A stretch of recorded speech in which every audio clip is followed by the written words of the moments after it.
हे पहा, सप्टेंबरमध्ये आम्हाला हा केसर आंबा खायला मिळतो.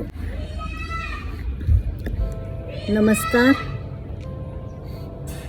आज सकाळीच जरा बाहेर गावी गेलो होतो, आता परत आलो. या ठिकाणी गाडी पहा, पावसामुळे किती डर्टी झालेली आहे. या बऱ्याच दिवसापासून दाखवायचं राहिलं होतं. गार्डनमध्ये हे आहे आमचं फणसाचं झाड, जे आम्ही कोकणातून आणलेलं आहे, कृषी विद्यालयातून. आणि हे आहे शेवग्याचं झाड. शेवग्याची भाजी कशी करायची, शेवग्याच्या पानांची भाजी कशी करायची, हे मी हा व्हिडिओ काढला होता आणि यामध्ये खूप छान रिस्पॉन्स पण दिलेला आहे. खूप छान अशी ही शेवग्याच्या कोवळ्या पानांची भाजी बनते. तर त्यावेळी हे कट केलं होते, आता बरंच ते फुटलेलं आहे. परत एकदा शेवग्याची भाजी आपण करू शकतो, एवढी पानं कवळी आलेली आहेत. आणि या ठिकाणी बघा फुलपाखरी पण बसलेली आहे. छान वातावरण आहे एकदम.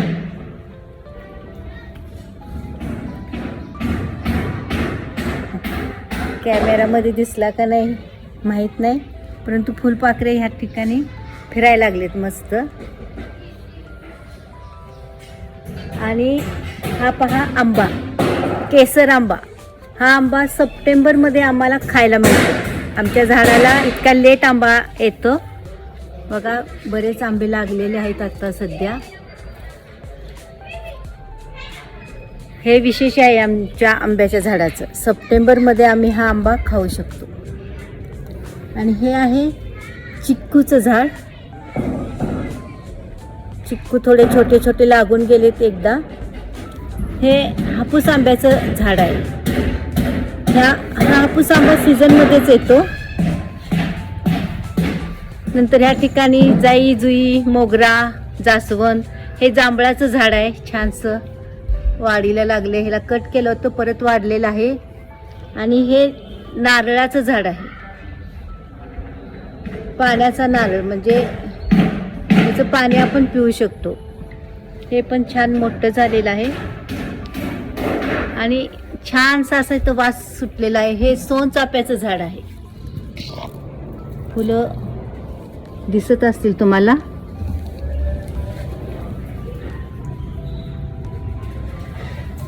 हा सोनचाफा आहे आमच्या गार्डन मधला. बरीच फुले लागलेली आहेत, पण उंच आहेत. अशी आमची ही गार्डनची आज तुम्हाला छोटीशी ओळख करून दिलेली आहे. सध्या आम्ही इथे थोडीशी वांगी, कोथिंबीर आणि पंपकिन, भोपळ्याचं सुद्धा 2 रोपे लावलेली आहे. पाहूया कसे येते, लवकरच दाखवेन.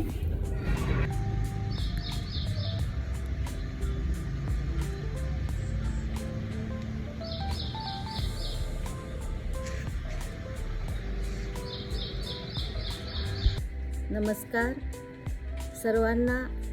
15 ऑगस्टच्या आपल्या स्वातंत्र्य दिनाच्या सेकंड इनिंग्ज ऑफ लाईफकडून हार्दिक शुभेच्छा. 15 ऑगस्ट सर्वांसाठी असणारा हा उत्साहाचा, आपल्या देशाच्या अभिमानाचा दिवस. आणि या दिवशी हमखास आपल्याला आपल्या शाळेतील आठवणी ताज्या होतात. आम्ही शाळेत होतो तेव्हा आदल्या दिवशी खूप उत्साह असायचा. दुसऱ्या दिवशी 15 ऑगस्टला जायचे म्हटले की अगदी कपडे, युनिफॉर्म, NCC ड्रेस जे असेल ते अगदी प्रेस करून, कडक इस्त्री करून दुसऱ्या दिवशी सकाळी लवकर उठून शाळेत जायचो, ध्वजारोहण करायचो, परेड करायचो. आणि नंतर मग गावातून फेरी असायची. आणि त्यानंतर मग गावात एके ठिकाणी मोठ्या मैदानावर वेगवेगळे कार्यक्रम व्हायचे आणि बरेच लोक ते कार्यक्रम पाहण्यासाठी एकत्र जमा व्हायचे. ते म्हणजे फार वेगळाच असा तो दिवस असायचा. त्यानंतर मुले मोठी झाली, मुलांनासुद्धा ह्याच पद्धतीने उत्साहाने 15 ऑगस्टला, 26 जानेवारीला पाठवत असायचो. आणि आता नातवंडेसुद्धा याच उत्साहाने हा दिवस साजरा करतात.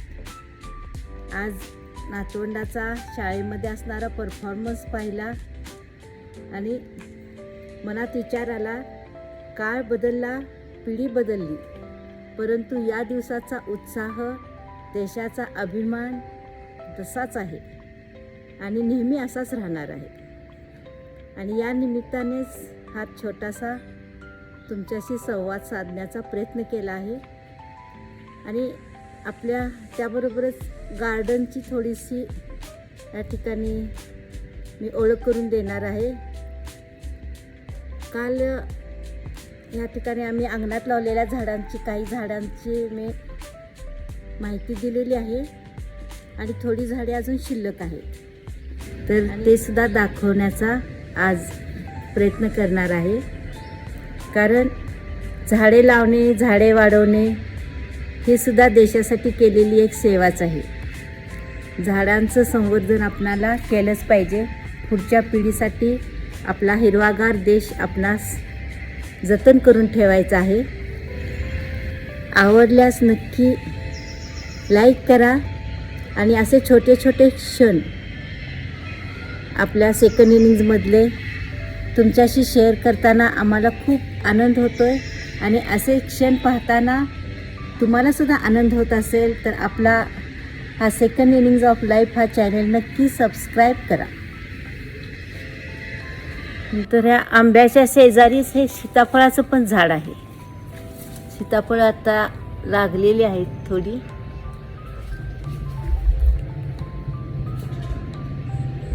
या पद्धतीनं सीताफळ थोडी 4-5 सीताफळ लागलेले आहेत. हे आहे लिंबूचे झाड.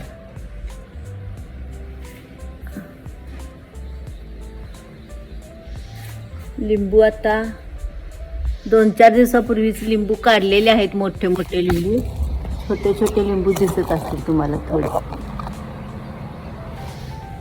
आणि हा आहे कढीपत्ता. छान असा कढीपत्ता आलेला आहे.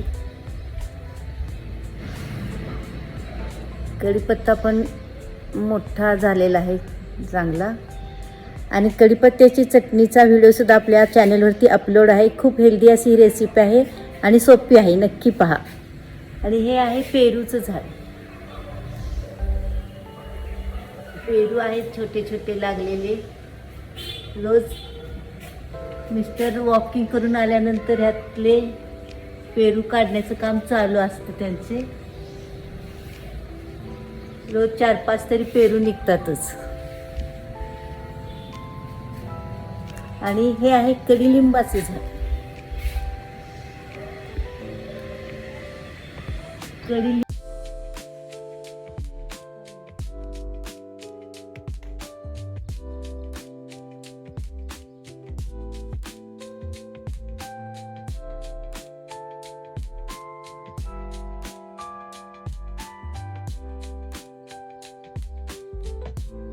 पुन्हा एकदा सर्वांना स्वातंत्र्य दिनाच्या हार्दिक शुभेच्छा. भेटूया लवकरच.